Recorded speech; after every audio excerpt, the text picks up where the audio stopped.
Okay, well,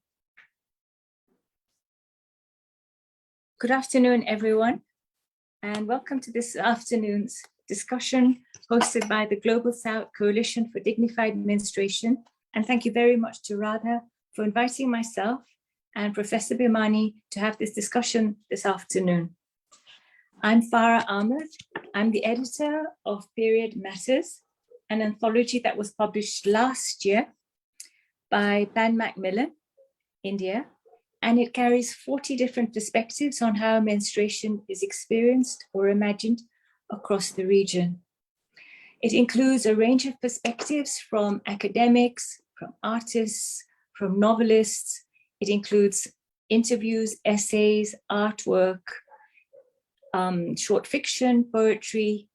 And this afternoon, I'm really pleased to be interviewing and discussing his chapter in Period Matters with Professor Bhimani. Professor Bhimani is a professor of management accounting and the director of the South Asia Center at the London School of Economics and Political Science. His research interests include the digitalization of business, governance, and economic factors driving societal changes. He sits on the advisory boards of universities in Asia, America, Africa, and Europe.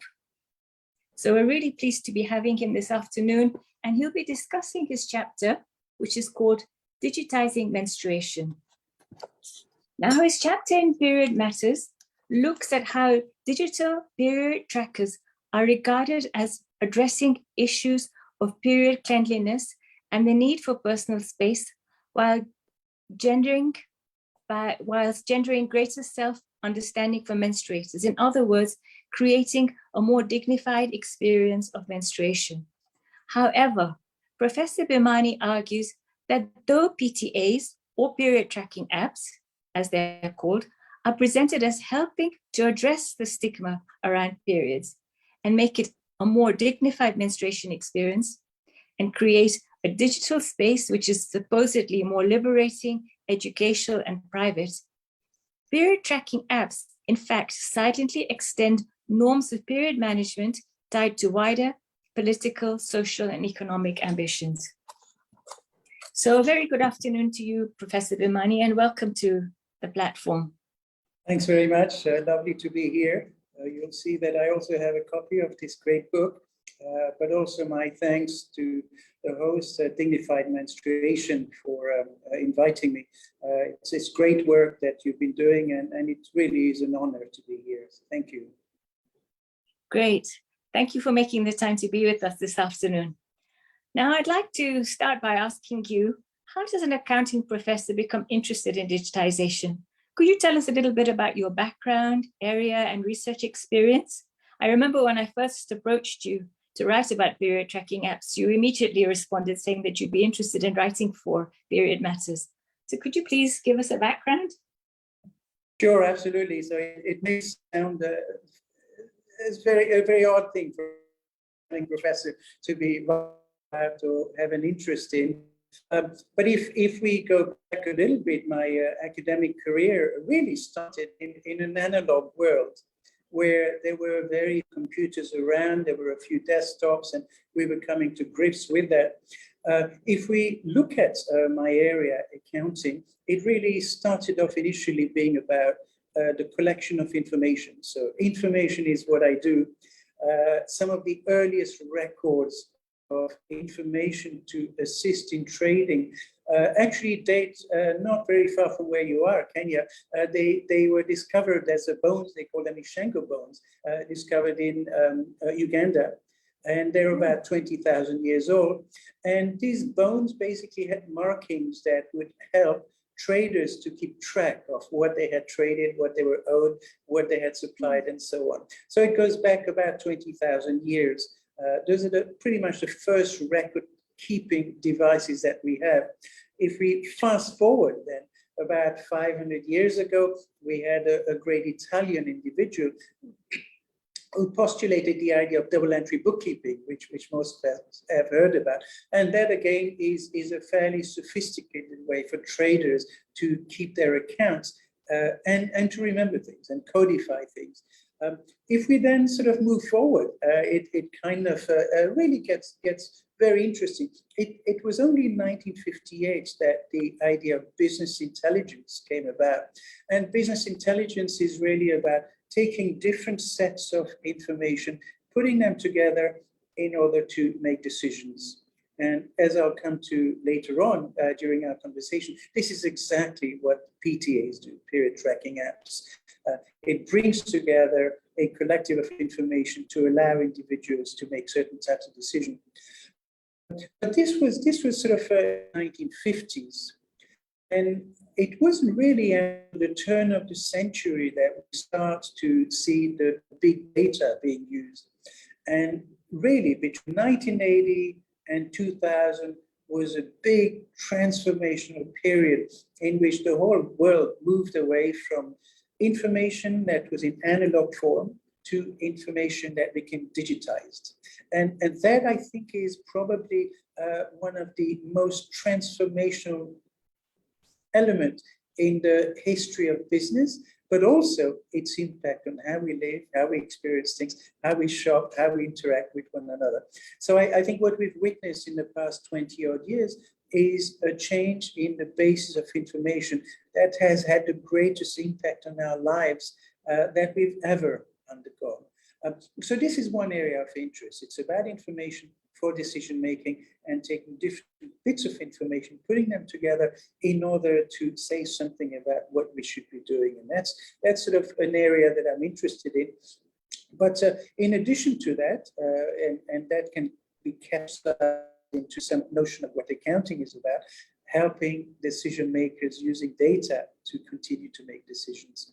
But the other element that I'm fascinated by is how does information change us in ways that we are sometimes unaware of?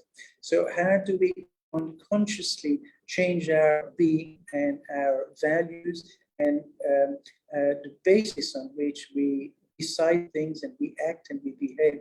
How does information change us without us actually realizing that it's changing us? So those two elements of information are what fascinates me. And that's how I suppose an accounting professor becomes interested in digitization and of course, the area that we're going to be discussing, which is PTAs.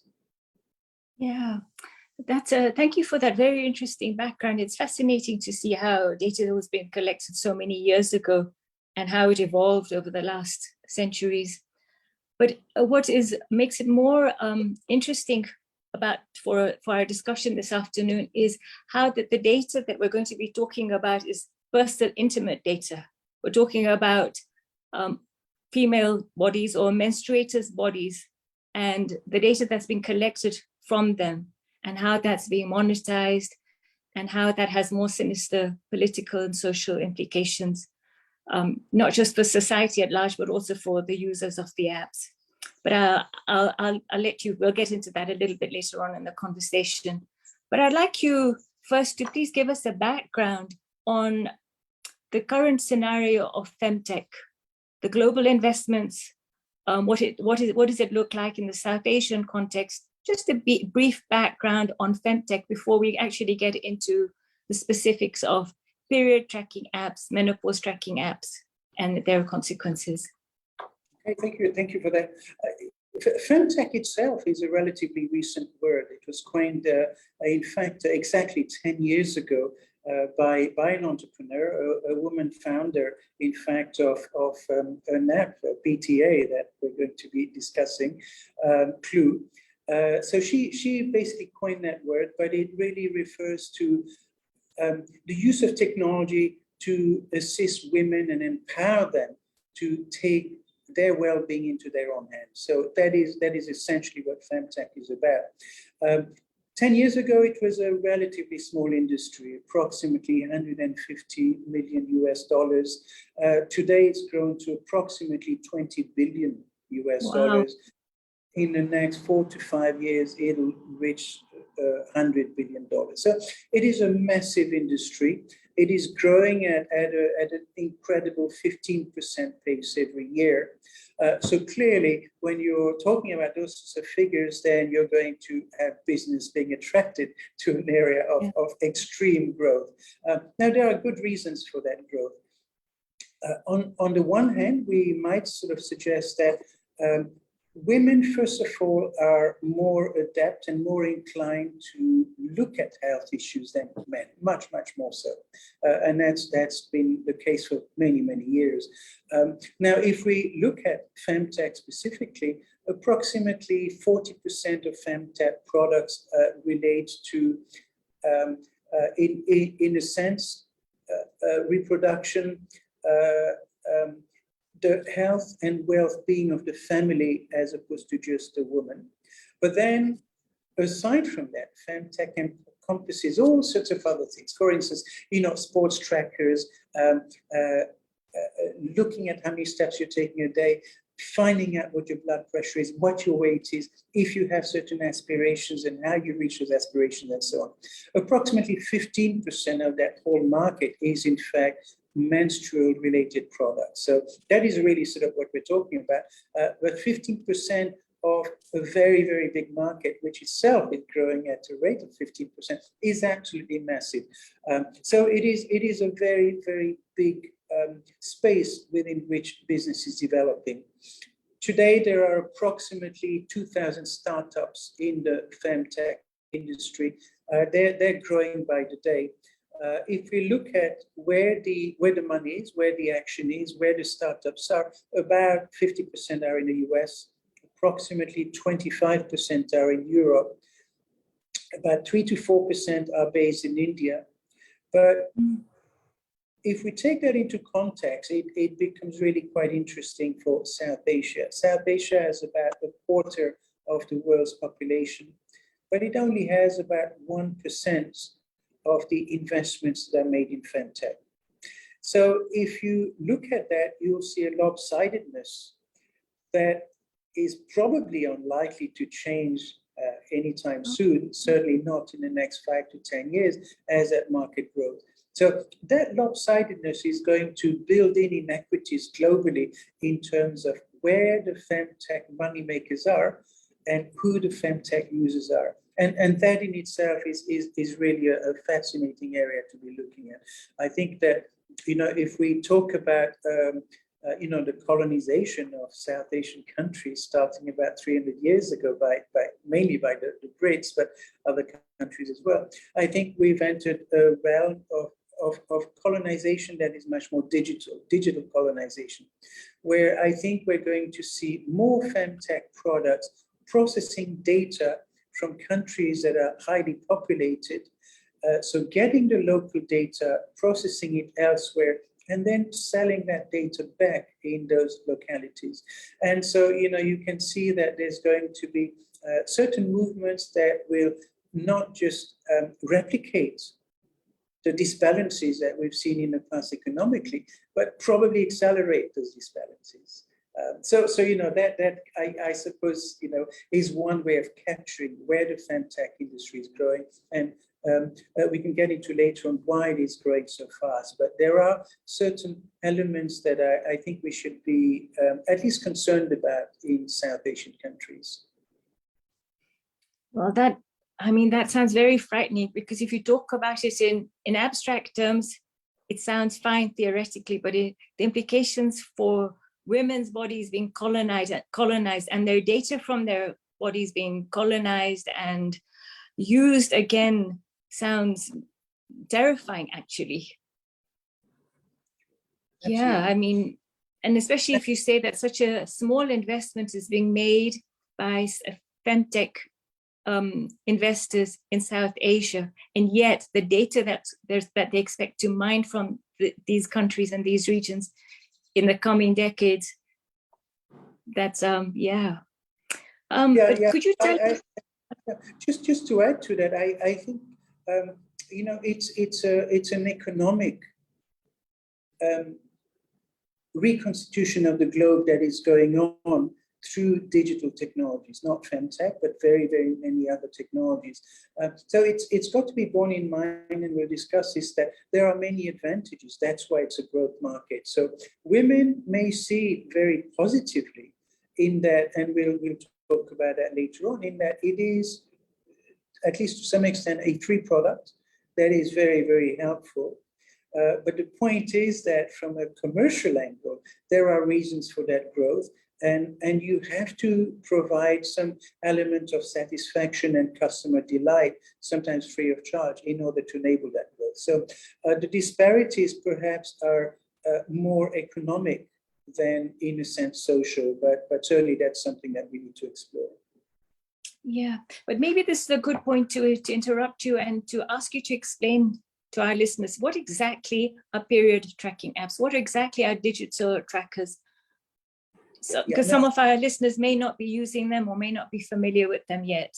So maybe you could explain to us what they mean, what do they entail, what do they offer, what does it mean to a user, and the background to the producers of them, and what are the implications? No, absolutely. So what period tracking apps do is to collect information from menstruators in terms of a variety of different factors. It could be moods, it could be, when you last had your period, it could be to do with ovulation, it could be to do with, how you're feeling, your temperature. It'll ask you for quite a lot of data about yourself. And then it essentially gives you a way to predict perhaps when you're going to have your period, when you might ovulate. It'll help you determine the sorts of mood swings that you're going to experience, and it'll make suggestions in terms of lifestyle changes. It'll make suggestions, if you want to be pregnant or you don't want to be pregnant, what the timings are going to be. It provides you with a customer backup. It provides you with medical information. An app can give you quite a lot of information that you may not be aware of. So in a sense, there's a lot of positivity around the idea of an app. If we think of, in fact, it's difficult for very many people who have access to the internet to visualize what life was like before you had search engines such as Bing and Google and so on.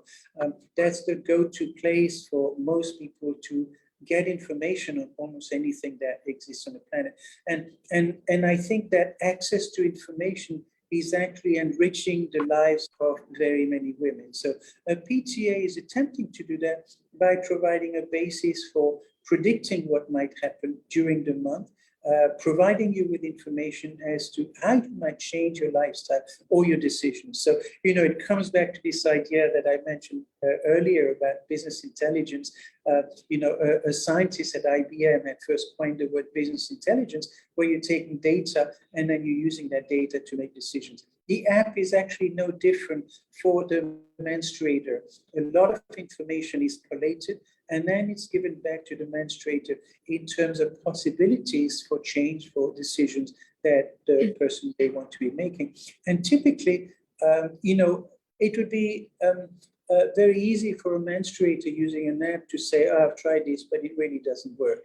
And of course, most people that you would ask would suggest, oh, this is invaluable. It's changed my life. It is very, very useful indeed.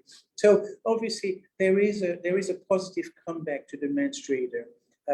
But as we'll see, the collection of that information can also lead to a wide array of consequences, some unanticipated, some unwittingly changing people in very many ways.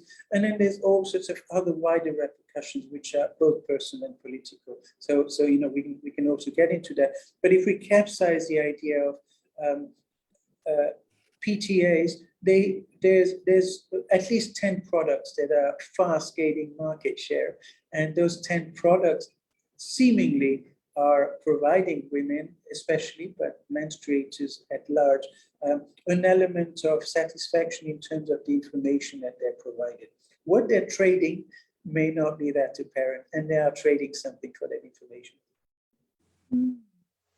So, in other words, from what you've just said, it appears that period tracking apps are presenting themselves as being able to provide the user of the app with a more dignified experience of menstruation, because they're providing the user with medical information, predicting things, offering them other suggestions on how to manage their mood swings or their period, or it's like a period management control app. I was reading last week in the New Yorker a review on the book The Womb, in which Dr. Clancy said there's no such thing as a normal biological textbook period. But from what you've just said, it sounds like period tracking apps are suggesting that there is such a thing as an optimum period experience or a normal period experience. And by using that app and all the information that it provides and the forum that it offers for people to engage with and exchange ideas and all the other products that they offer consumers, that could lead to a better or more positive normal period experience. And in that sense, it's offering a more dignified menstruation experience. But when the chapter in Period Matters seems to argue the opposite and suggests that there's something more sinister at play, which is what you hinted at a little earlier on. Could you explain a little bit about that? What is the case that you're making about the exchange? Sure. So the first thing to understand is that individuals who place value on certain experiences or certain things or certain elements of information and carry on being embedded in a context where they want to be loyal to that information source, obviously they're getting something from it. But what also needs to then be said is that if you get something from whatever platform it is that you're using, perhaps you've been reconstituted and reconstructed to feel that liberalizing and element of freedom that you're getting out of using that platform. So in fact, what these platforms do is that they change the individual in ways that those individuals become more submissive to the use of those platforms. Mm-hmm. So if I were to kind of pull out a few strands of PTAs, first of all, almost in every culture, the notion of menstruation has been chastised in one way or another. It could be on religious grounds, on moral grounds, on value grounds, typically, I have to say, perpetrated by men. And I think that what the app does is that it moves us towards a different plane of thinking about menstruation, which is away from the organic, from the visceral, from the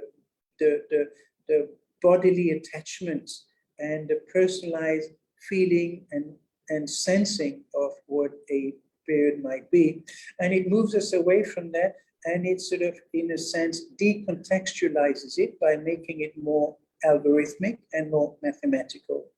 And that transfer of thinking is taking place, in a sense, quite silently. So it is reshaping people's thinking about how to feel about something that is ultimately visceral, and then converting it into something that is more informational, more quantitative, more decision-making oriented. So what I argue in the chapter is that what PTAs do is that it takes us a little bit further towards this idea of cleansing the menstrual experience by making it more literary, by making it more decision-making oriented, by making it more quantitative. So this is one plane in which our thinking has evolved. Interestingly, there are a lot of studies.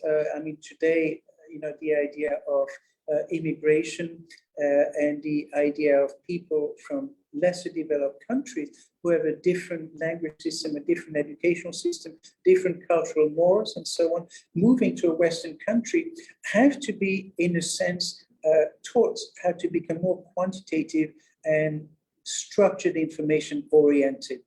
But that may not be part of their language and their values and so on. What digital apps do, and PTAs included, is that it homogenizes people globally. It basically is a transfer of a cultural precept that emanates from the West in terms of interpreting experiences. So the contextual is removed through PTAs and the global is enhanced. And that global has an origin, and it is primarily Western based. It is embedded in intellect that is Western focused. It is embedded in digitization. It is embedded in algorithms and quantification. So what then happens is that we have the creation of a subject that appeals to a normal. We use the term normal a few times. It normalizes the individual to think that that precept is the way to be. And so I think that what is happening through PTAs is that, pretty much half the people in the world will probably experience menstruation. And they, the more people who use PTA, the more you will have into a specific normative notion of what menstruation should be about. And I think this is quite a big risk. So what we just suggested is that we're moving towards a certain plane of thinking about menstruation, which is dissociated the more human contextual roots that they might otherwise have. We'll perhaps talk also about privacy issue and sharing, but this is another element that I talk about in the paper, and it is something that is certainly cause of concern. This is what you said is very interesting, because the point that you mentioned about the fact that it takes all this data and in a sense sanitizes it, because it moves us away from the visceral, the smell, that just the actual, the physicality of it, and sanitizes it. And in a way, it's perpetuating the idea that menstruation is dirty, but if you use the app, it's a clean, hygienic experience. So that's one interesting idea that you mentioned. The other one that's really fascinating is also the fact that on the one hand, the user feels that more liberated and in control because of their engagement with the app. But in a sense, they're being controlled because their subjectivity is being influenced through their engagement with the app.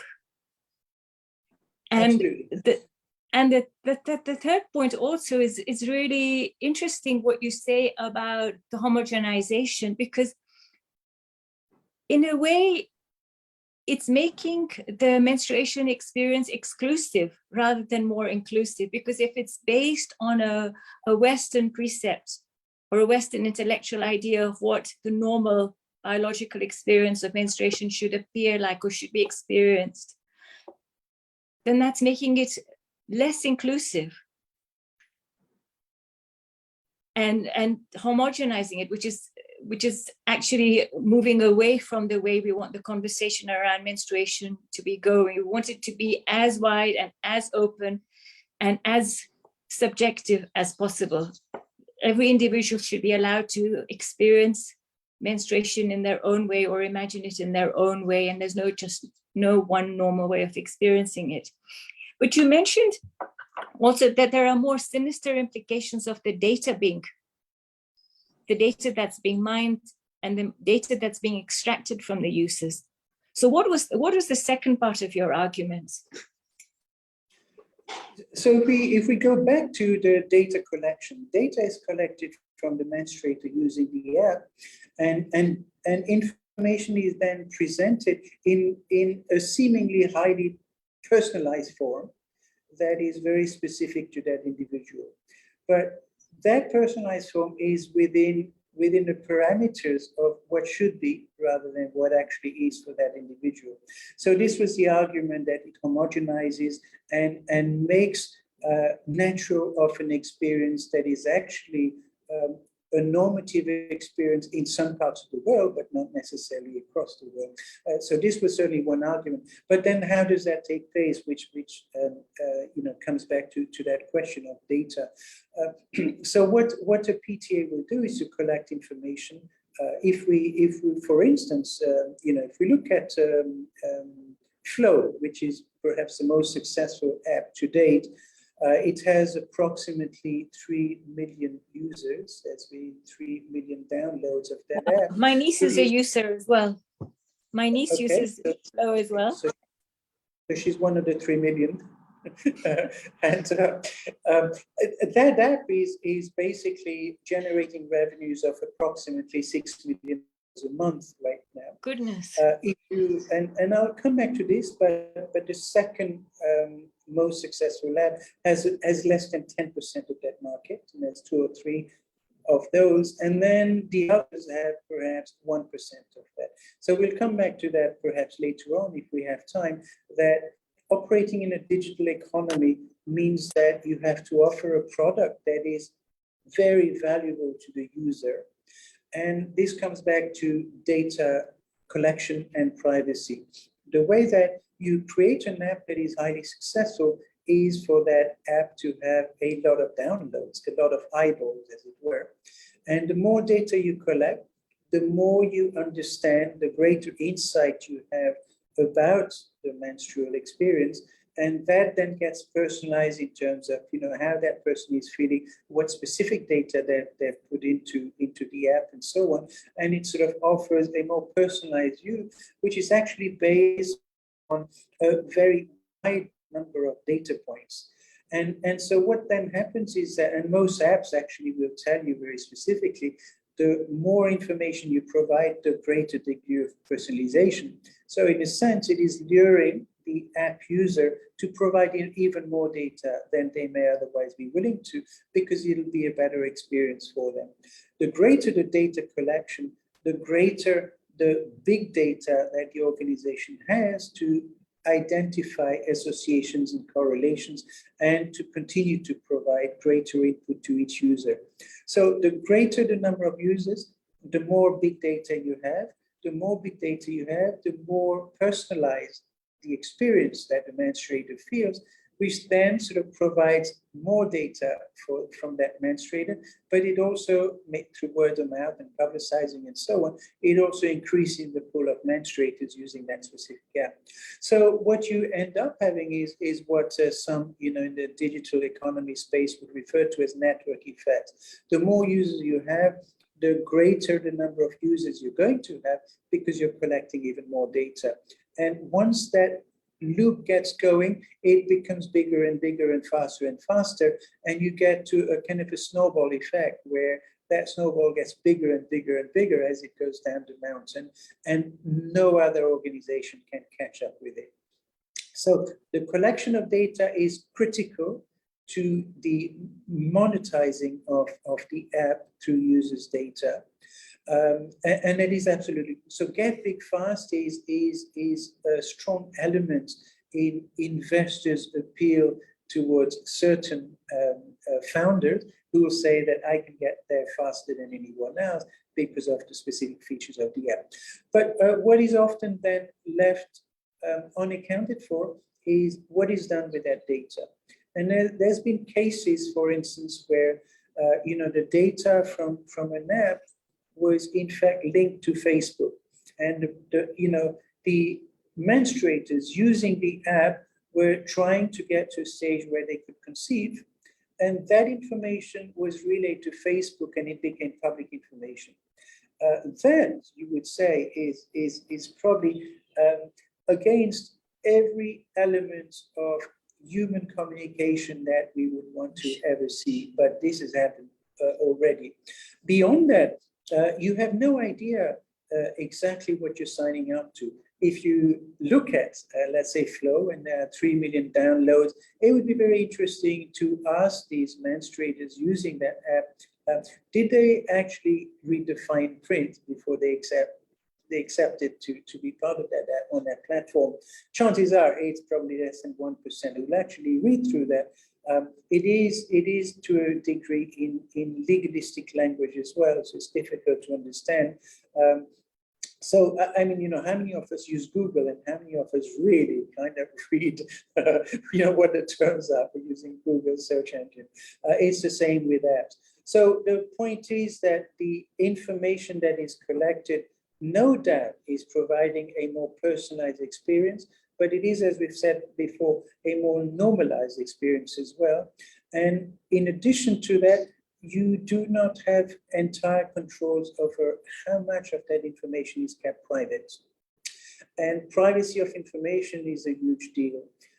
There are many laws. GDPR in Europe is one of the most advanced globally. And there the implication is that you can aggregate data without specificity as to who the individual is, and then you can make use of that data. Perhaps that overcomes some of the barriers that we might have in relation to privacy of data. What it certainly doesn't do is to be the provider of information in an economy where information is money, and yet you as a user do not monetize any of it. You simply get a service. I think those are important. Data privacy, and there's a use of information that you may feel leads to value creation into which you have no input or no part. And that in itself raises questions as to the propriety of an organization that runs on the fuel of its users without sharing the outcomes. And that in itself is a big question. Yeah. Those are really important points that you've raised. And I doubt that most young users of apps actually spend even a minute thinking about the implications of the data that they're sharing, or even have any idea of what they've consented to. But what you've said has also made me think about the recent ruling, last year, Roe versus Wade, and how on Twitter people suddenly went mad and said, please delete your period tracking apps because these could have implications, legal implications on you, political implications for the users of the apps. Could you explain how that connection is made and what the relationship between a period tracking app and, for instance, something being called for as evidence as admissible in court or in a court of law? Sure. So the use of a PTA is supposed to be emancipatory. In fact, femtech's definition is empowering women and menstruators and so on. So one might suggest that there's a strong element of freedom that is presumed in the usage of an app. Now, you then have a political change, for instance, Roe versus Wade, and that took place, in fact, exactly 50 years ago. It essentially, in 1973, enabled all states in the US to provide abortions. Yes. With different sort of parameters within the states, but essentially it was about the freedom of the woman to choose. That also took into account, to a degree, the freedom of the unborn to have certain rights. But it balanced the equation by saying women have a choice within certain parameters. It may be, for instance, within 24 weeks, you need to have an abortion if you're going to have an abortion, or if there are medical reasons and so on. What last year we saw was a reversal of that, so that states then were allowed to have their own approach to the idea of abortion being available.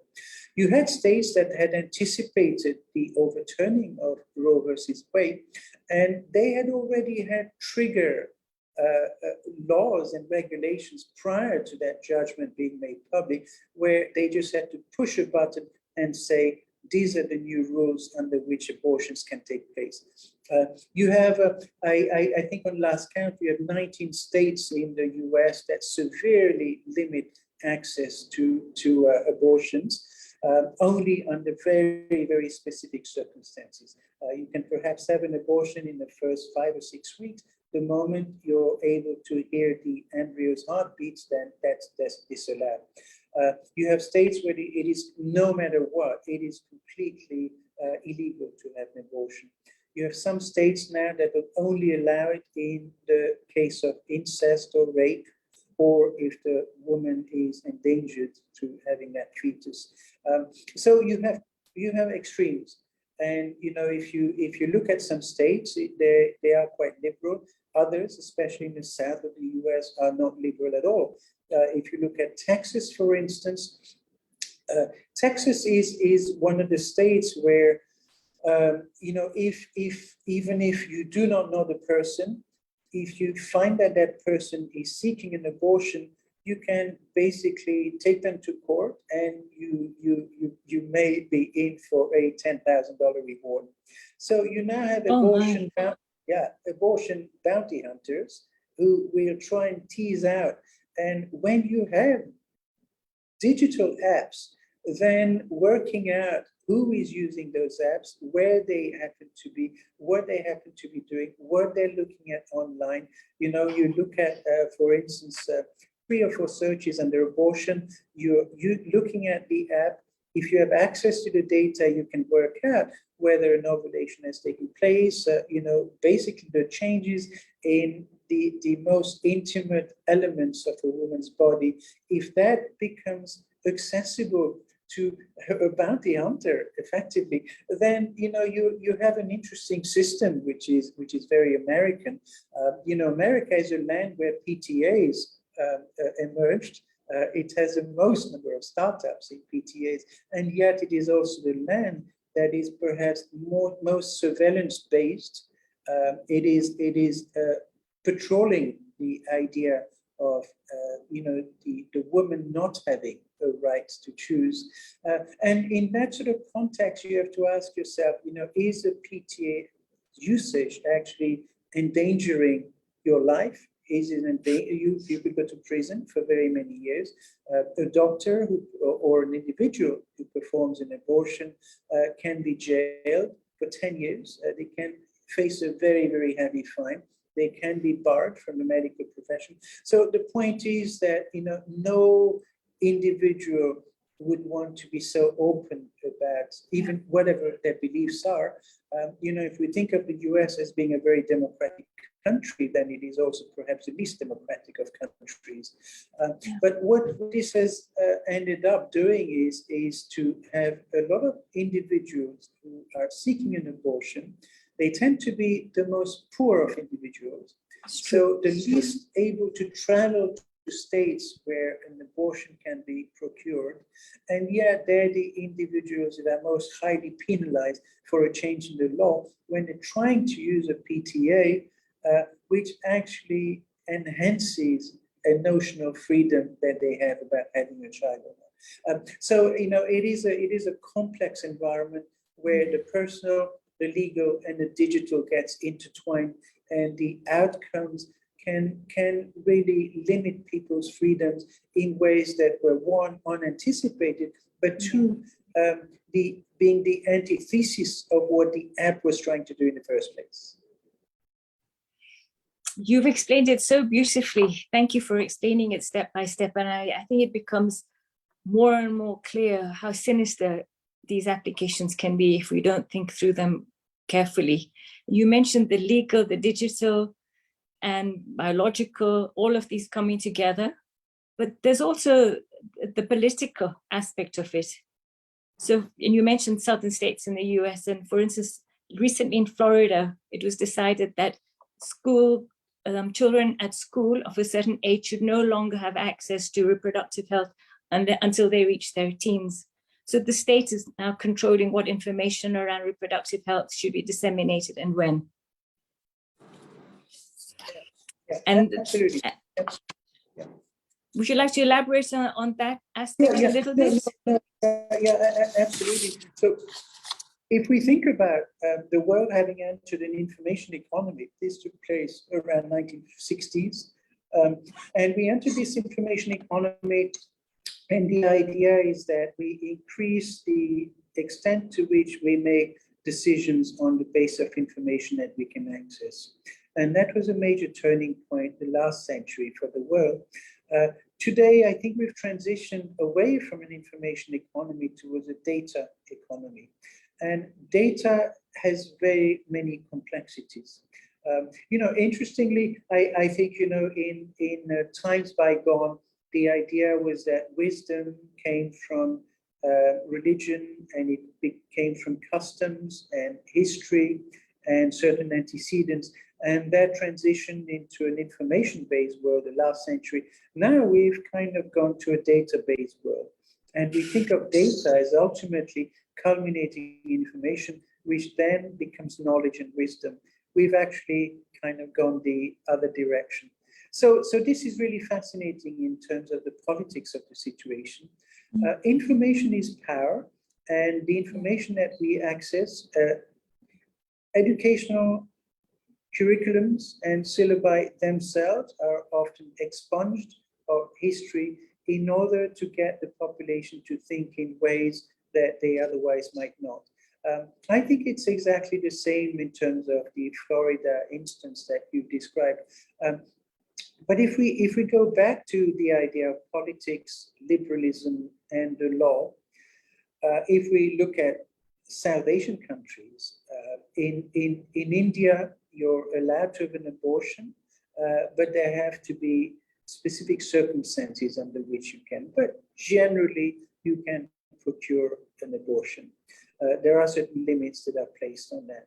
If you look at Pakistan, for instance, it is a very loosely worded approach. Islam does not permit abortions, but you can have an abortion in Pakistan under special circumstances that the woman may be facing.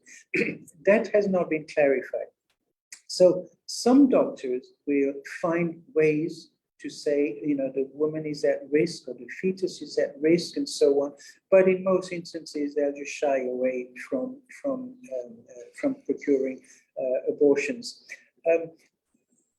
If you look at Sri Lanka, for instance, there it is one of the most penalizing countries in terms of abortions taking place. You cannot have an abortion unless there is very specific evidence that the woman's health is endangered through a pregnancy, and you need 3 doctors to certify that before an abortion can be had. Now, it turns out that in Sri Lanka, you have approximately 1 out of 8 women dying from maternity-related element, dying because they themselves obtained an illegal abortion that proved to be septic, that proved to be not aligned with certain hygiene standards that should have been followed.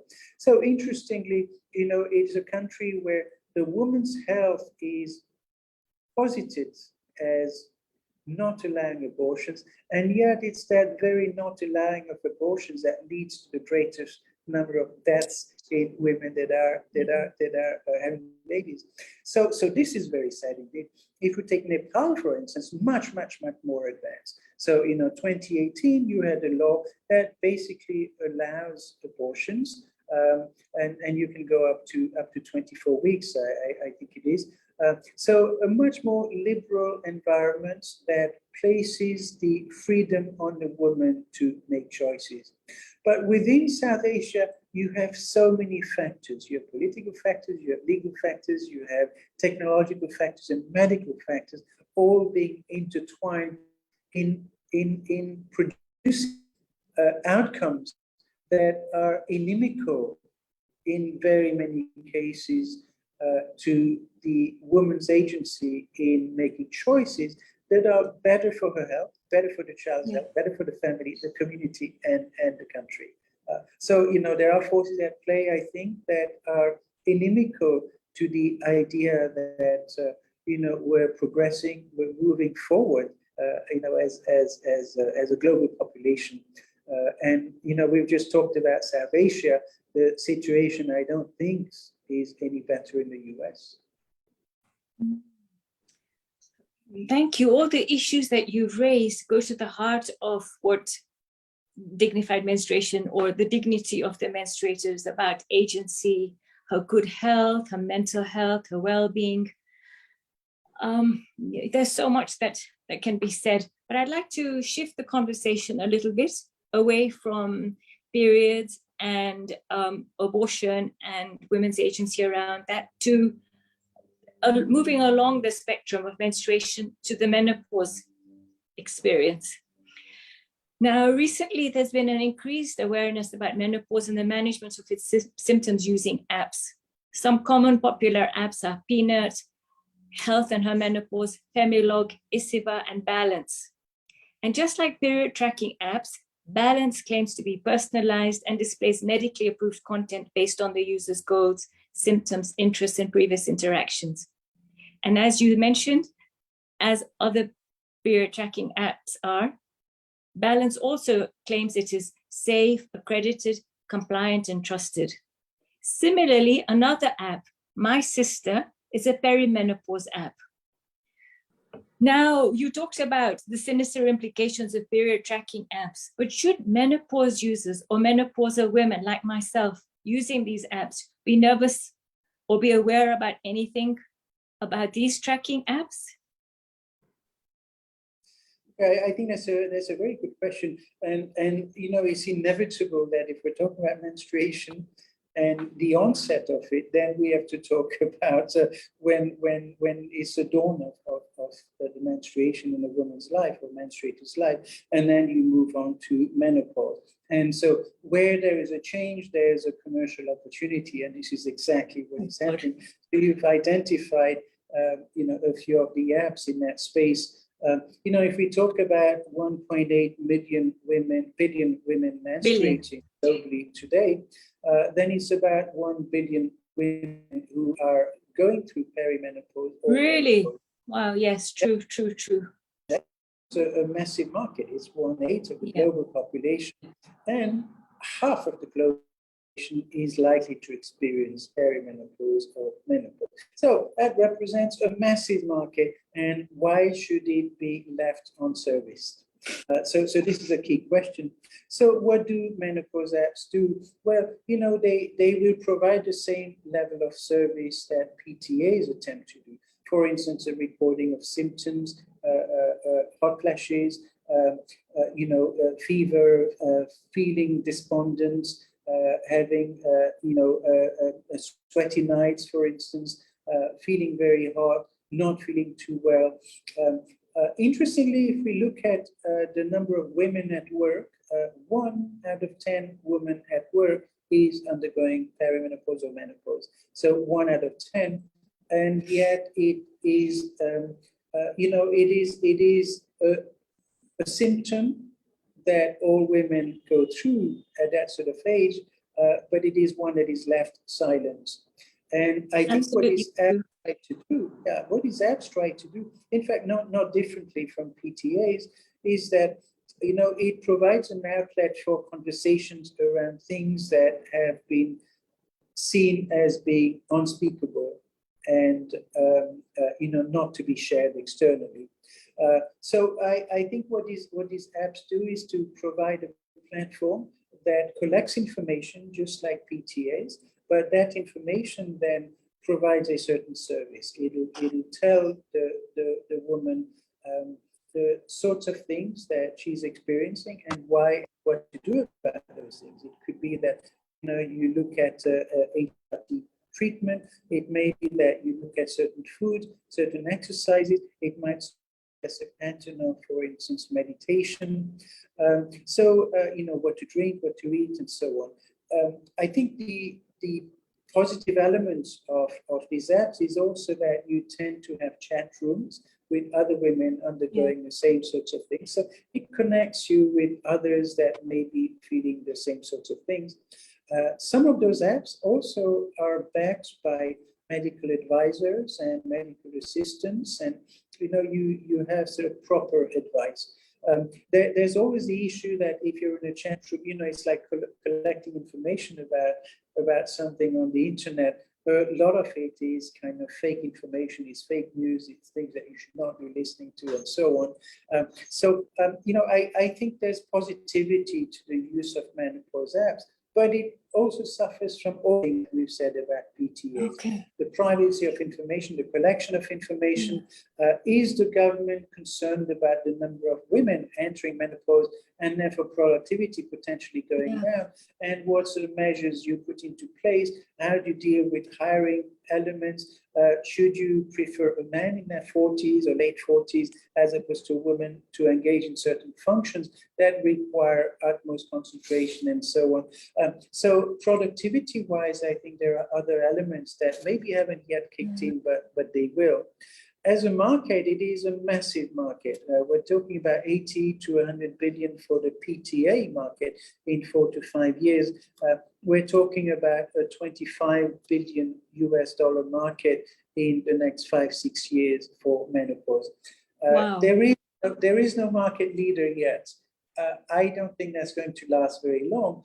When I talked about the Get Big Fast strategy, I think that very, very many startups will try and capture that market and get the greatest number of investments in order to basically push forward. I think what also needs to be said is that the highest number of depressions by age group in most societies is women between the ages of 40 and 50. That is the highest number of depressed individuals. And a lot of that has to do with being premenopausal and menopausal. Yeah. And that in itself, of course, has implications for hiring and productivity and so on. Yeah. It also has implications for medical input and the potential sales of alleviating medicines and factors. So there's a huge market there. And so it's not one of those apps are only going to grow in stature and in terms of their monetary potential. Yeah. I mean, you've given me so much to think about, because on the one hand, it might lead to increased discrimination in the workplace for older women. It might lead to, I mean, while there might be assisted through medical information, their data is going to be monetized with economic implications, which they may not be aware of. But you've said so much more. I just want to move on to the research implications. If there are any young researchers who might be interested in this area of digitization and menstruation and menopause, as an academic working in this area, do you have any words of advice for researchers already working in the area or students who might be looking to explore further studies in this field? Sure. Yeah, no, absolutely. Well, I mean, the book itself encompasses such a wide variety of angles from which to look at period matters, as it were, and I think it's the same with the digitization of menstrual products and so on. Femtech is a massive industry; it's growing apace very, very quickly, and I think for a researcher, there's a number of things that I would say are quite important. One is that don't embed Western conceptions of proper research. Look at the context and look at the types of issues that one needs to unravel. There are a variety of different methods that are universal, perhaps, and some that are location specific. And so the researcher should be looking at that as well. I think especially with menstruation issues, the element of collection of data for research is extremely important. So the privacy of data and aligning with a certain element of ethics. So that's very important. But I think, by and large, it's an area that individuals have not accessed at the academic level very much, perhaps because it's not the sorts of things that people want to be talking about. I think that is increasingly changing, and greater talk about these issues should filter into more research, and that research has to be well thought through. Yeah, I mean, the last point that you made was also made in the New Yorker article that I mentioned, that the yuck factor around menstruation still exists for researchers, for medical experts. There's still a hesitation, and there's such a vast difference in the amount of money that goes towards investigating women's medical issues as compared to men's issues, men's medical problems. What about any advice for young entrepreneurs looking towards developing apps, supporting a dignified menstruation experience or a dignified menopause experience? Any words of advice for, opportunities or things that they should be looking out for or thinking about, keeping in mind all the sinister implications and the consequences that you've mentioned? Is there a more ethical way of approaching this? So from an entrepreneurial perspective, it really is very, very interesting. Why is it that it's only been in the past 10 years that we have the emergence of PTAs and more recently menopause apps? That's because there's money to be made, and money typically goes alongside power, and power goes alongside business opportunities and commercialization. I think the thing to look at is that why is it that suddenly men are so interested in that market that's been left untouched? That in itself is interesting, and I think in the past venture capitalists have shied away from giving money to women, and there's a lot of data on that. I think that the tide is turning because women understand the specificities of PTAs and so on, and femtech generally much, much better. So I think it's opened up opportunities. So, if we talk about dignity and dignified menstruation, there's also the potential for growing dignity in the startup ecosystems in terms of greater women engagement. VCs are interested, and they're interested in those that can provide a greater degree of depth. I think the other thing to look at is a potential for machine learning, for artificial intelligence. I think we're moving towards a very different world where you have to ask yourself, to what extent do you want to let machines tell you about how you should be feeling? Because that is exactly what artificial intelligence within PTAs sort of algorithms are doing. It's machines telling humans how they should be feeling. And that in itself raises opportunities, it raises questions, but I think women's input is absolutely crucial from that point of view. I think, a broader debate relates to the future of work. Digitization and automation is actually disempowering a very large segment of the workforce that'll need to get on board with very different ways of working. And I think here there's the opportunity for women who better understand the premise of digitization and menstruation to enter the world of work, offering something that others cannot. I think that, the last point I would make in relation to dignity is one has to, of course, contextualize what dignity means. But within that context, I think that it's inevitable that we have the growth of what's referred to as Generation Z, people who are born in 1995 or after, and they were all born digital, and they want to be part of a digital economy that serves them in a more dignified manner. And I think that there's a potential entry point that period-based products provides. PTAs provide that, where Generation Z, which is concerned about transparency, is concerned about liberalism, is concerned about freedom, it's concerned about no excessive commercialism, it's concerned about information sharing, and it is very adept at digital technologies. All of that, I think, coalesces into a perfect storm kind of thing, where you have individuals that can better engage in making, I think, the digitization experience of bodily functions perhaps more dignified. And I would probably say that there's huge potential and opportunities in that space. Well, that's fantastic to hear and very encouraging. And I'm sure that there are others who listening will be inspired to actually take on the challenge that you've posed to provide something better for the Gen Z. I'd like to move on to something a bit different now in relation to PTAs, in relation to climate change actually also.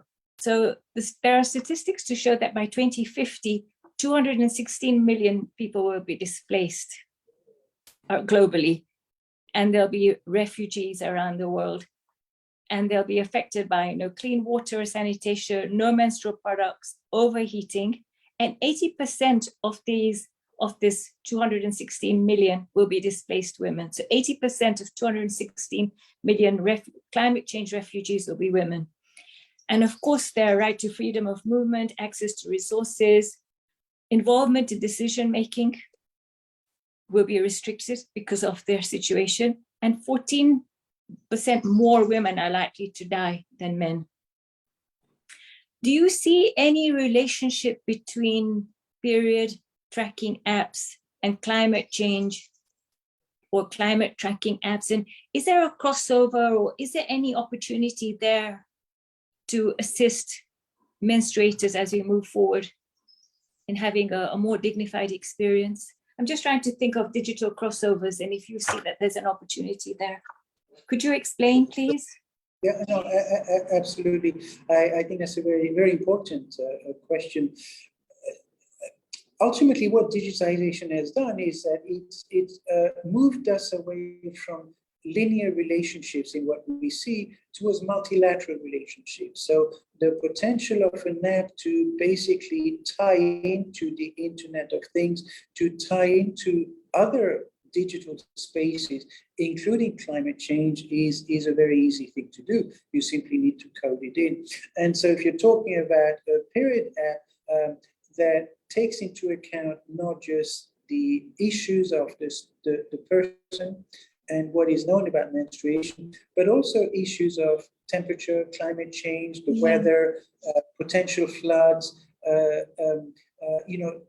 natural disasters emerging, that can be very easily tied into the information that the PTA provides. And so in a sense, it is directive information. You also will have artificial intelligence technologies that will feed in to provide insights into what is happening globally in different spaces that affects the woman's, I suppose, ability to cope with her own self biologically, as well as what is taking place environmentally around her. And I think the PTA has immense potential to enable that. But I think that what also needs to be noted is that in areas where you have women that are at the greatest risk of being affected, say through floods and through climate change and so on, those tend to also be women who are living in poverty and who are living within certain cultural strictures where, it is the male who has access to digital technologies. The woman is only given certain rights at certain times to access certain sites, and that is really quite minimal. So those in greatest need of that information are the ones that are likely to be most excluded from the information that they need. And so again, you have a potential cycle of the continued repression of individuals' access to ways of better working with their environment to actually be denied that possibility. And, hopefully that'll change, but right now that change that is cultural and embedded in societal elements and structures and institutions, I think that change is much slower than technological changes. So the technology may well allow us to do certain things, but the other infrastructure of society may delimit how much of those things we can do. Absolutely. I mean, what you said has reminded me of an experience that I had when I was traveling through Pakistan, when I met a young woman, and she said to me that the thing that she wanted most was a mobile phone. And I said to her, why doesn't your family buy you one? And she said, they will if I get married. So her marital status was linked to the opportunity of having access to digital interactions. So this is exactly the point that you're making, that while digital technology is moving forward, cultural and other constraints prohibit those who are most vulnerable from engaging and benefiting from that space. That's a really important point that you made. Thank you. I think we're almost coming to the end of our discussion, which has been so thought-provoking and has taken my mind and my imagination in so many different directions, which I hadn't predicted. But I'd like to ask if you had any closing thoughts or anything else that you'd like to add, which you think I might have missed out or might have come up during our discussion, which you'd like to highlight before we close. Sure. I think we have entered the biggest transformational epoch that the world has ever seen. Technology is moving extremely quickly. When something moves quickly, then business tends to follow. And I think that combination of business and technology means very different ways in which we engage with the environment and with the world.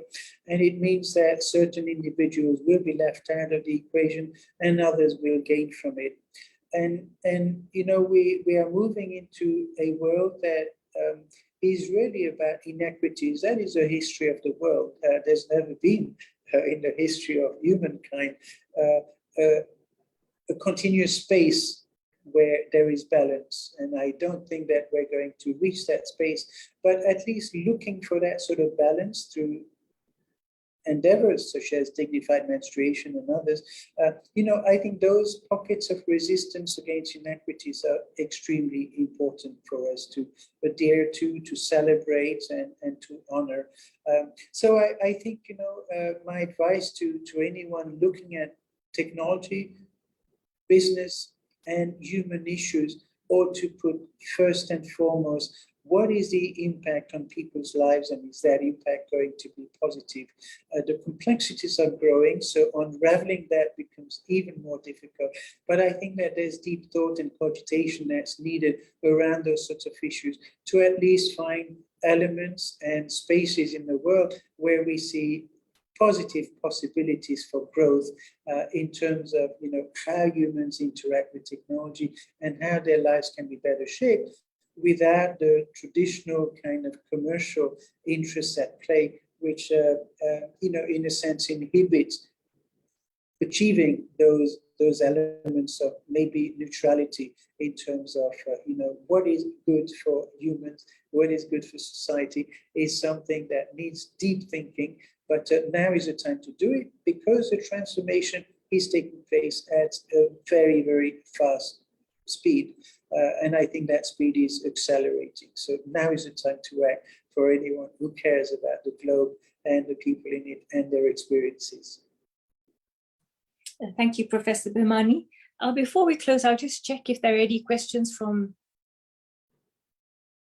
any viewers. No, I don't see anything. So that leaves me with just saying a very big thank you to you for taking the time to share your knowledge and experience in the area, and for highlighting all the negative and positive consequences and implications on users and producers and possible researchers, entrepreneurs working in the area. You've highlighted so many different dimensions, from the legal to the political to the societal, cultural, and how the digital affects us without us even realizing it in sinister and subtle ways, but also how it has potential to be a more positive ethical experience if proper thought and reflection is given to it. I'd like to say thank you also to the Global South Coalition for Dignified Menstruation for providing me with this platform to interview you, and also for the work that they're doing on an ongoing basis relentlessly, especially through Radha Portal's direction and under her leadership. They're doing tremendous work in the area. So thank you again to all the listeners. And if you'd like to read Professor Bhimani's chapter, it's available in Period Matters. And if you'd like a PDF copy of it, please contact me and I'd be happy to share it with you. So on that note, I'd like to say thank you very much to all of you for listening this afternoon, and thank you to Professor Bhimani, and once again to the coalition. And on that note, I'd like to say goodbye and wish you all well.